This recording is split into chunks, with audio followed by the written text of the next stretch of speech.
County officials across the Bay Area also preparing for the storms, and as Jeff mentioned, they want you to do the same. Prepare now. Pasco County schools have already canceled classes for tomorrow. Citrus County schools will be on a half-day schedule, and in Hernando County, students will be released 3 hours early. In St. Petersburg, the city is handing out sandbags to prepare for the possibility of coastal flooding. News Channel 8's Jeff Patterson joins us now live from St. Pete, where some residents, Jeff, are just hoping this won't be a repeat of what they have already endured twice since last August.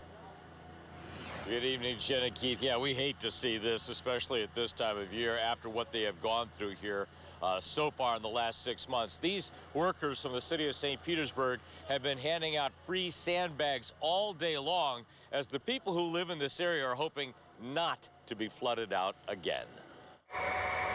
At Elijah Peterson's home in Shore Acres, he already has a water pump running to drain standing water that came from a brief storm this weekend. Came quick, street flooded. Luckily, the tide was low. He says a 3-hour storm brought 3 inches of rain and did this. He says it was far worse during Hurricane Idalia. I got out of bed at 6:30 in the morning, stuck in ankle-deep water. I had the dog with me, and we hightailed it out the back door. The flooding during Idalia did major damage. You just watched everything you owned float in the house. It was everything. I had probably 3 foot of water up on that shed. And I just don't want to do it again. He's not alone. We found his neighbor in line to get sandbags. Our house flooded back in August from the hurricane. And then the last storm that came at the beginning of December, all of our stuff that was left over from the pod, it flooded our pod, so back to nothing.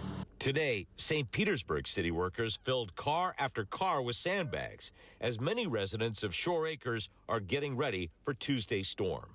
Elijah Peterson says he doesn't plan to move anytime soon, but he is planning to raise his home on stilts. It's going to be a long process, about 4 months. But he says it will be worth it to protect his home. Yeah, I can't live like this. This is crazy. Well, you have to really feel for those people, what they have gone through so far. You can go onto the City of St. Petersburg Facebook page to find out all of the locations where free sandbags are available. Live in St. Petersburg, Jeff Patterson, 8 on your side.